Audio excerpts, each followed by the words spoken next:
Bismillahirrahmanirrahim. Faslun syurutu man yajibu alaihi shaumu Ramadan.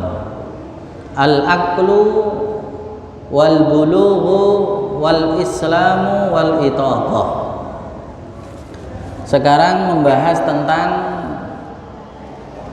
siapa yang wajib puasa Ramadan. Ya, puasa Ramadan itu wajib bagi siapa saja. Yang pertama, al-aqlu. Puasa Ramadan itu wajib bagi orang yang berakal. Nah, kemarin syarat sahnya salah satunya juga berakal. Kenapa? Kalau nggak berakal maka batal puasanya, kan gitu kemarin. Nah, syarat wajibnya, yang wajib orang tadi untuk berpuasa pertama yaitu al-aqlu, orang yang berakal sehat, ya. Sehingga ketika seseorang tadi ada gangguan di dalam akalnya, maka tidak wajib untuk berpuasa. Jadi misal tiba-tiba gila misalnya, gimana? Tidak wajib juga. Jangan dipaksa kalau gila. Ya, misal keluar ada orang gila makan, ya jangan dipaksa sudah. Kenapa? Tidak wajib puasa. Wal bulughu, dan yang kedua yaitu harus baligh. Ya. Yang wajib berpuasa orang yang berakal, yang pertama. Yang kedua orang yang baligh.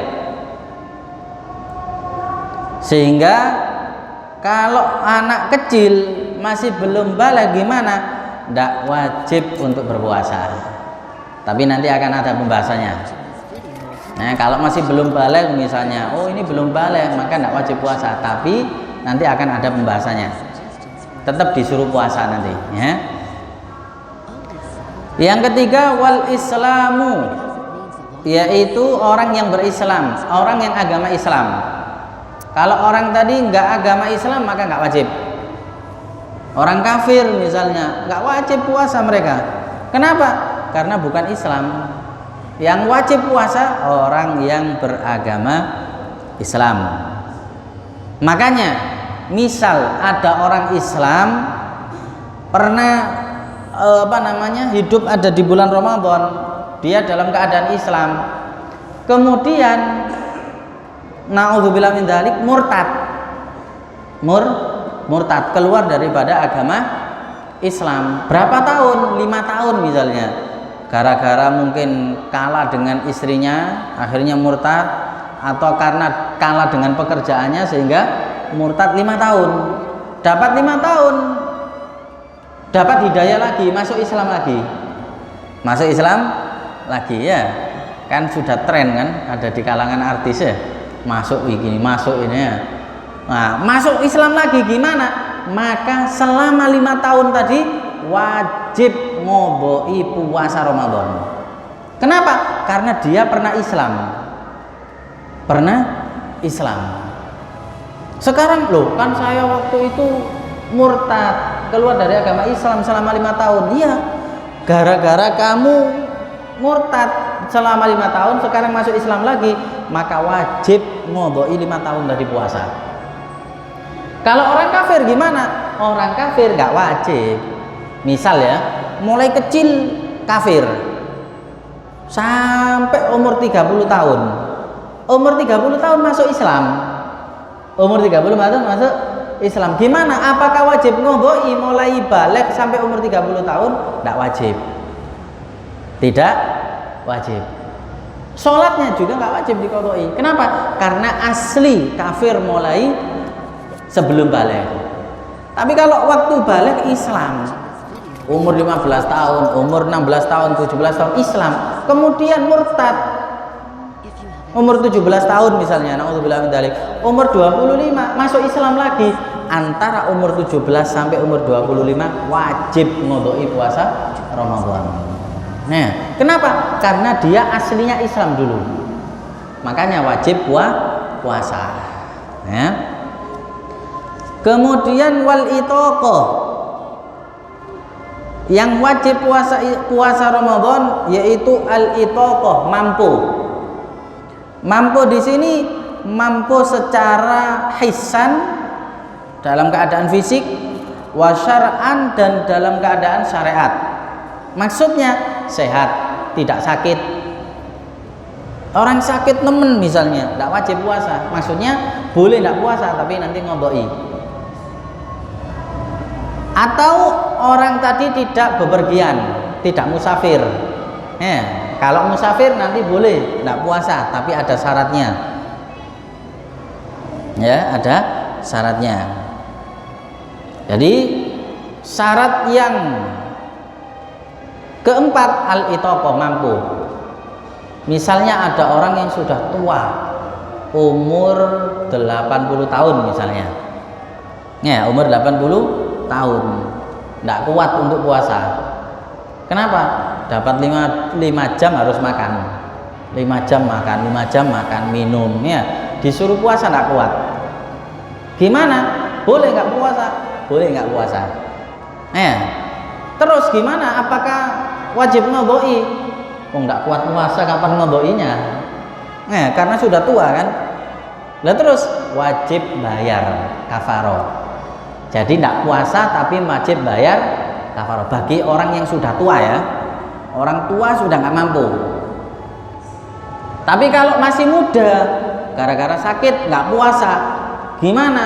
Wajib ngodoi, bukan bayar, tapi wajib ngodoi. Nanti kalau sudah sembuh, wajib ngodoi. Itu perbedaannya.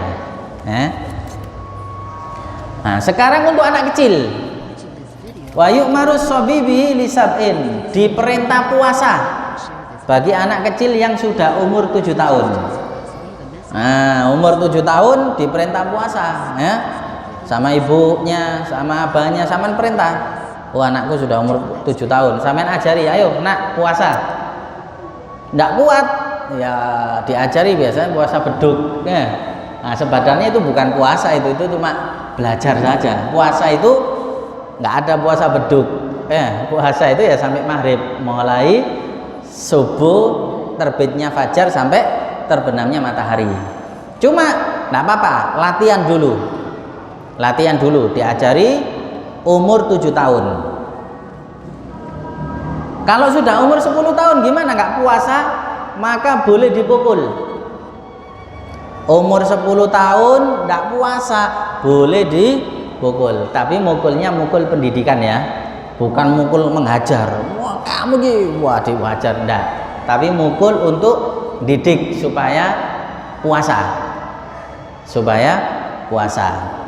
Nah ini diajari seperti ini kenapa? Supaya terbiasa. Anak itu kalau mulai kecil belum dibiasakan, nanti sulit untuk mengajari mereka supaya tertib atau supaya taat di dalam berpuasa. Sama dengan sholat umur 7 tahun suruh sholat, ayo nak waktunya sholat ya. Walaupun sholatnya sak bisa-bisa, nggak masalah, yang penting sampean ajari. Umur 10 tahun kalau nggak sholat sampean pukul, ayo waktunya sholat pukul. Kenapa? Nanti kalau sudah terbiasa mulai kecil, maka insya Allah anak tadi akan terbiasa ketika besar untuk melaksanakan sholat dan puasa. Enak orang tua ini nanti. Mulai cilik tidak diajari, seakan anakku sik cilik kongon poso, ojo wis tak popo misalnya. Loh, jangan-jangan nanti sampai besar gampang tidak puasa nanti. Kalau sudah anak puasa bingung wong tua nih. Waduh anakku kok tidak poso-poso. Lah mulai kecil nggak diajari. Mulai kecil nggak diajari, makanya diajari umur 7 tahun mulai disuruh puasa, umur 10 tahun nggak puasa boleh dipukul gitu ya.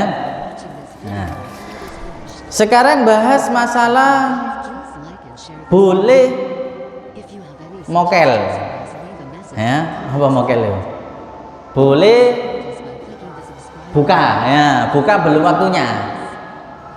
Boleh buka belum waktunya bagi siapa? Bagi orang sakit.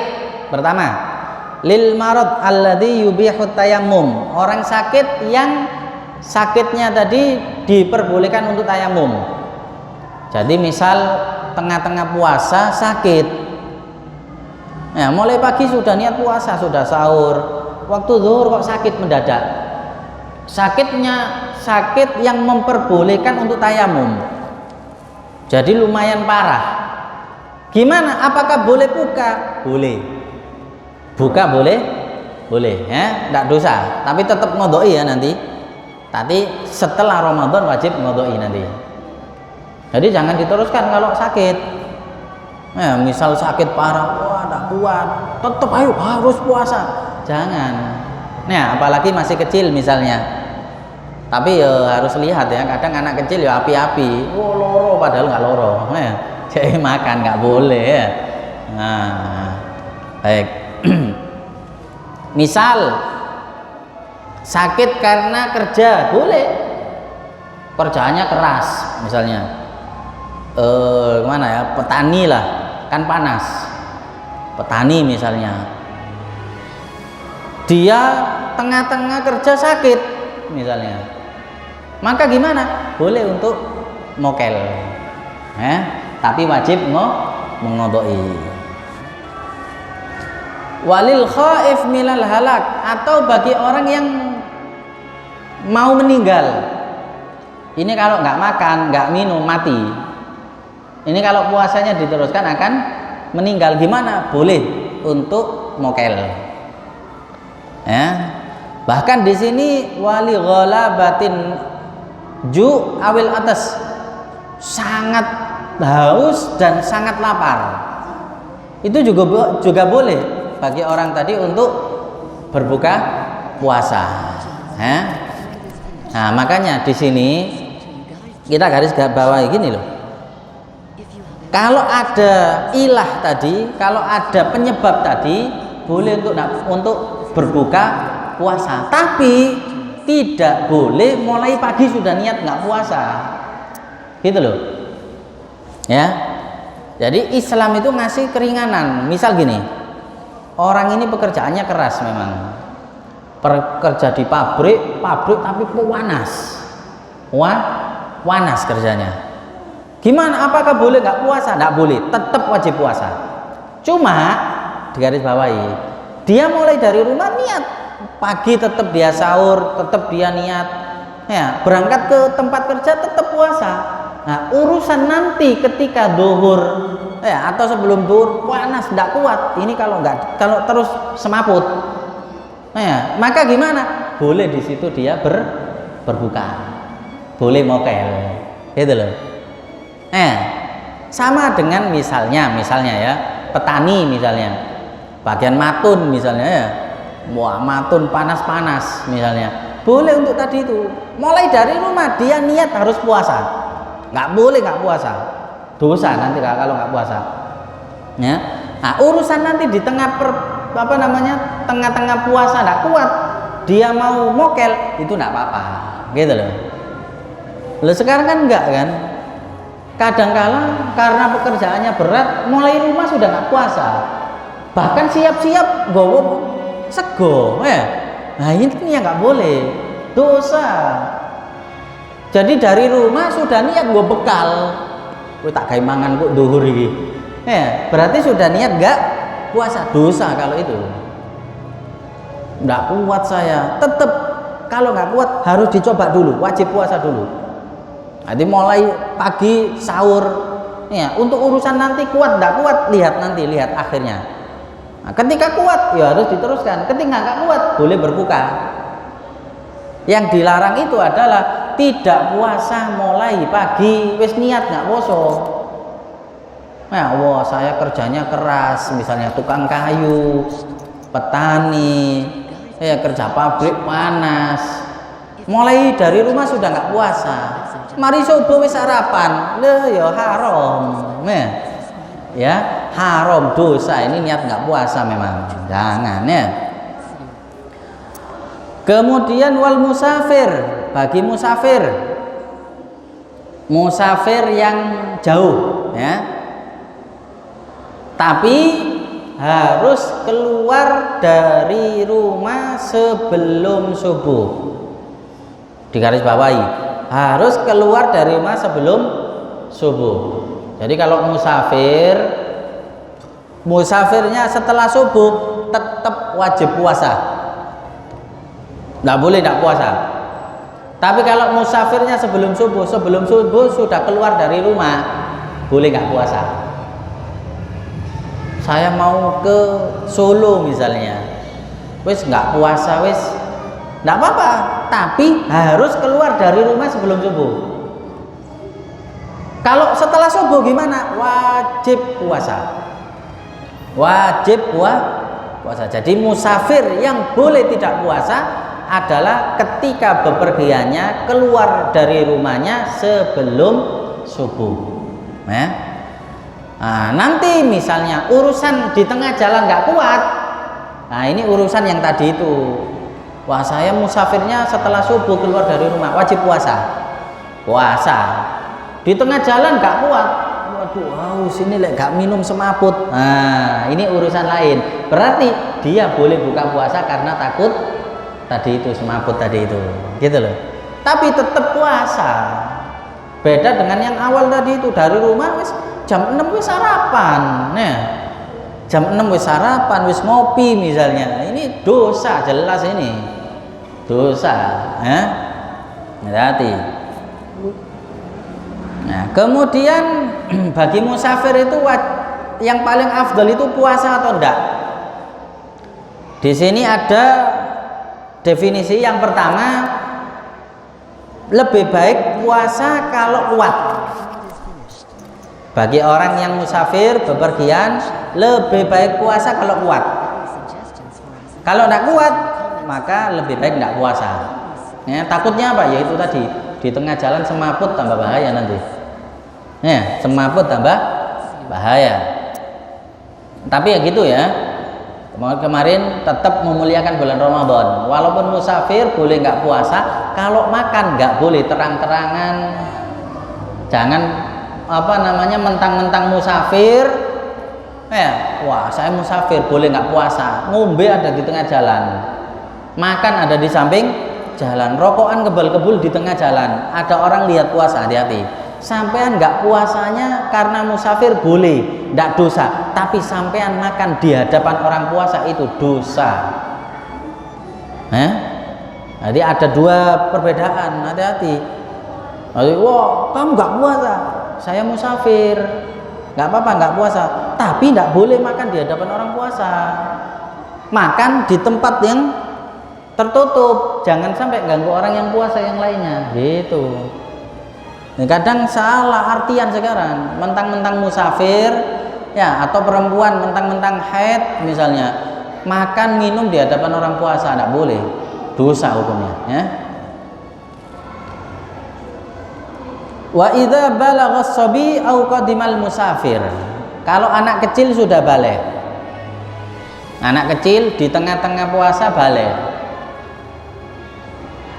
siang misalnya jam 12 balik, au qadimal musafir, atau orang bepergian sudah sampai rumah dari Surabaya pulang, ada di rumah masih duhur, kan berarti sudah nggak musafir lagi.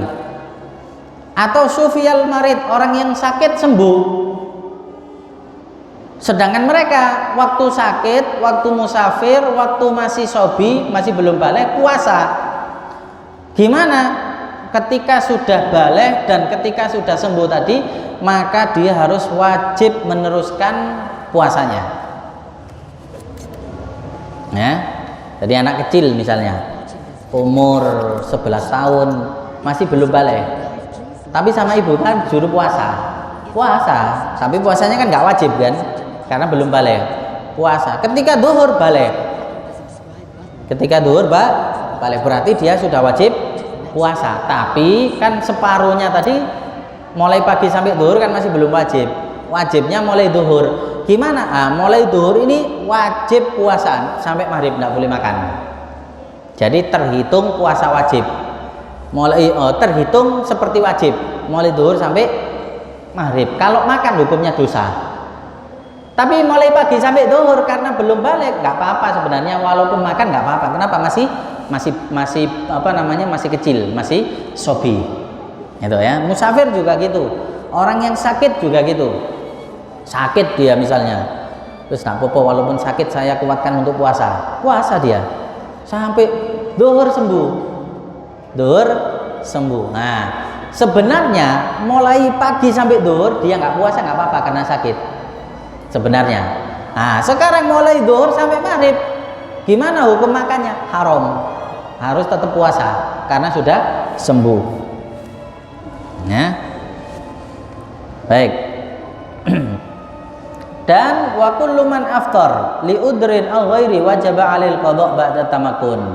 Bagi orang yang mokel ya karena ada uzur atau enggak ada uzur, maka wajib mengodoi puasa setelah mampu nanti ya. Waduh, dulu Ramadan saya enggak puasa 1 minggu misalnya karena sakit, maka nanti di bulan Syawal wajib ngodoi puasa. Ya, dan sunnahnya ngodoinya segera, jangan ditunda-tunda. Jadi kalau mampu segera. Syawal itu sudah mampu untuk puasa, tidak apa-apa, langsung sudah. Ya, tambah puasa sunnah Syawal digabung, tidak apa-apa.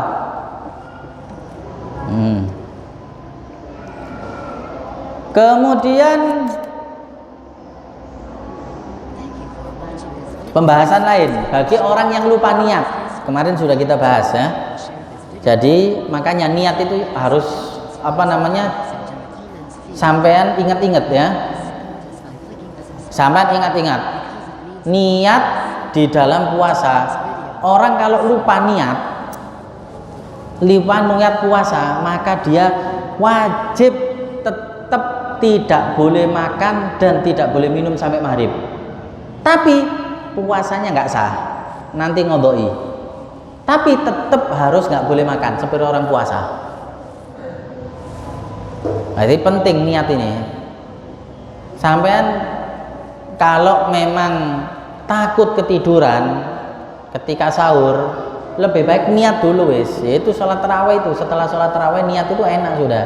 Kenapa? Misalnya sampean nggak niat, gak niat lagi, cukup waktu setelah sholat tarawih itu sudah sah puasanya. Tapi kalau nggak niat, sampai nggak niat terus gampang kok waktu sahur niatnya, ternyata ketiduran, keturun, bangun subuh, waduh subuh turun sahur, belum niat juga. Gimana? Apakah boleh makan? Nggak boleh, haram. Nggak boleh makan. Sampai kapan? Sampai maghrib. Terus puasanya nggak sah.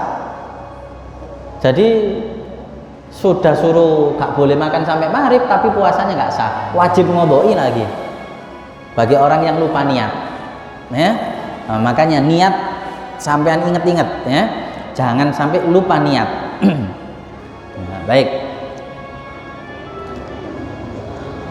Kemudian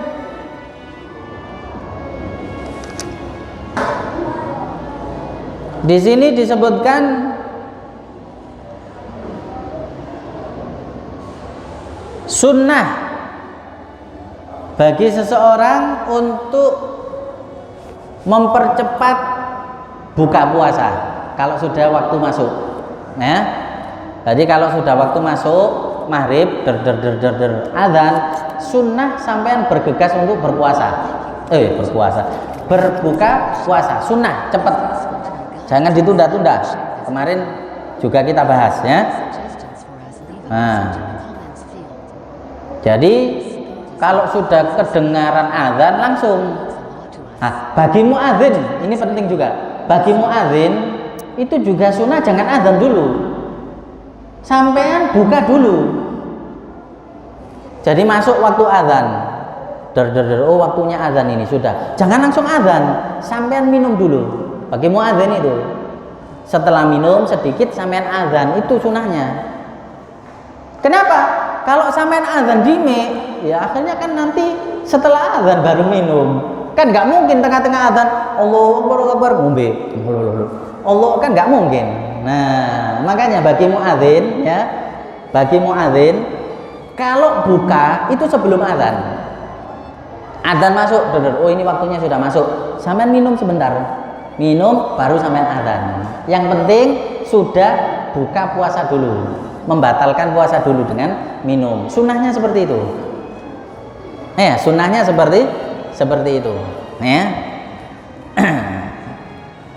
Kalau bagi yang selain muadzin ya enak, tambah gampang kan. Waktu azan minum enak. Ini khusus bagi muadzin tadi itu. Kemudian sunnahnya gimana? Berbuka tadi sunnahnya diawali dengan kurma. Sunnahnya dengan kurma. Berapa? 3 biji. Sebenarnya 1 sudah cukup. Tapi sunnah kalau 1 kurang. Berapa? 3 biji kurma. Atau kalau kurang ya 5. Sunnahnya ganjil. Kurang ya 7. Kurang ya 9. Terus pokok ganjil. 11, 13 ya. Wah, ini akeh ya 100, ya jangan 100, 101. Pokok ganjil. Misal nggak makan nasi, makan kurma tok enggak apa-apa. Sunahnya ganjil tapi ya. Tapi ya kenemenen ya. Enggak mari ngono, mari mangan kurma 1 siji wis bupo, durung aku. Lah kok mangan iku? Ya kamu kan mangan kurma, durung mangan sego. Mangan kurma lek 100 ya ganteni sego sak piring. Nah, fa'in ajaza. Misalnya enggak punya kurma. Larang kurma saiki misalnya ya. Maka diganti dengan air putih. Diganti dengan air putih. Kalau kurma enggak ada, air putih. Nah, nanti kalau sudah dengan air putih, baru dengan yang lainnya. Baru dengan lainnya. Atau yang manis-manis. Atau yang manis-manis. Itu sunahnya. Makanya dalam hadis disebutkan idza kana ahadukum shaiman falyuftir alal tamr fa illam yajid at-tamr fa alal ma' fa innahu tahur. Orang itu kalau mau buka puasa kalau bisa pakai kurma. Kalau kurma nggak ada pakai air putih ya.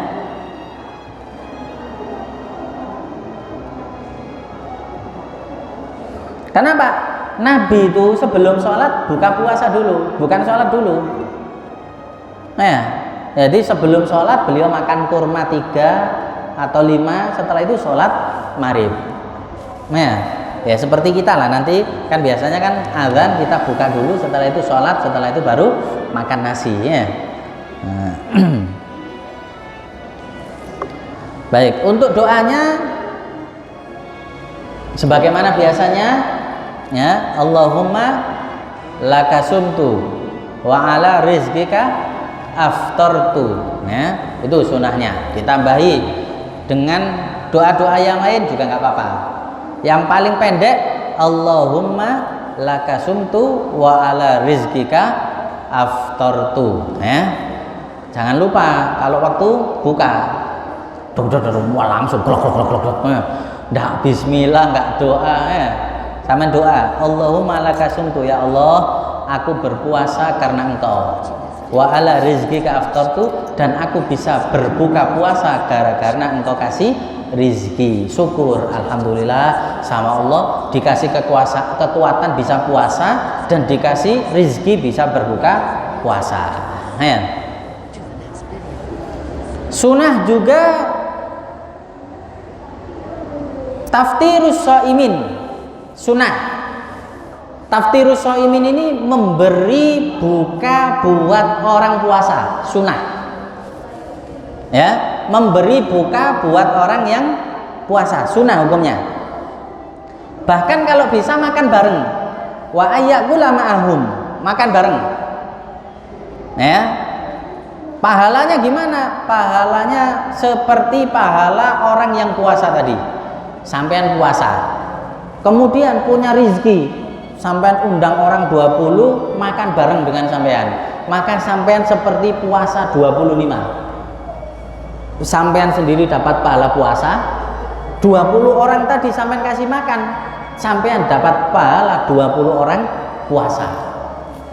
Jadi seperti puasa 21 orang sampean. Taftirus shaimin ini penting. Nah, Walaupun cuma kasih air minum putih tok. Ini bukan apakah makan, enggak. Walaupun air putih tok. Nah, orang 20 sampai undang. Ayo buka puasa di rumah saya misalnya ya. Waktu sampean kayak aqua tok. Mari ngombe aqua kon mulai wis gak apa-apa. Gimana? Sampean dapat pahala orang ngasih makan puasa. Loh, ini jarene buka puasa itu air putih itu sudah buka puasa, sudah dapat pahalanya orang buka puasa sampean. Nah, tapi ya kenemenan diundang DKI aqua tok artinya. Kasih makan juga, oh tambah pahalanya tambah besar. Nah, maka dari itu kalau punya rezeki yang lebih, maka sunnah untuk memberikan bagi-bagi puasa. Ini seperti sini ya, ada orang ngirim makanan. Ini alhamdulillah. Kenapa? Orang yang ngirim makanan dia akan dapat pahala daripada orang-orang yang dikasih makanan tadi. 1, 2, 3 lebih banyak, tambah lebih banyak daripada pahala yang dia kasih. Ya, itu tadi kesunahan-kesunahan di dalam bulan Ramadan atau dalam puasa ya. Dan juga diperbolehkan untuk nggak puasa. Siapa saja tadi orang yang sakit ya. Kalau mau puasa tapi nggak kuat, takut semaput, takut ini boleh buka ya. Dengan catatan tadi itu kalau benar-benar sakit ya, orang yang kerjanya keras gimana tetap harus puasa. Nah, nanti kalau pertengahan dia tidak kuat boleh buka, bukan mulai pagi sudah nggak puasa ya. Mulai pagi wis sarapan, wis ngombe kopi, gedang goreng ya, mari ngono kerja ya haram ya. Jadi harus puasa dulu. Nah, nanti tengah-tengah tidak kuat boleh nggak puasa. Kemudian kesunahannya juga harus cepat-cepat untuk berbuka ya, pakai air putih atau pakai tamer, pakai kurma, air putih, doa ya. Dan yang terakhir memberikan makan bagi orang yang puasa. Takjil puasa, dikasih takjil puasa. Itu kesunahan-kesunahan yang bisa didapat dengan mudah kalau kita mau melaksanakan itu semuanya, pahala akan besar yang kita dapatkan ya. Semoga Allah Subhanahu wa taala memberikan kekuatan kepada kita semuanya bisa menjalankan daripada puasa Ramadan dengan sebaik-baiknya. Malamnya kita gunakan untuk ibadah, bacaan Al-Quran, sholat tarawih, dan tentunya keluar daripada bulan Ramadan. Semoga dosa-dosa kita semuanya diampuni oleh Allah Subhanahu wa ta'ala. Amin ya rabbal alamin. Al-Fatihah.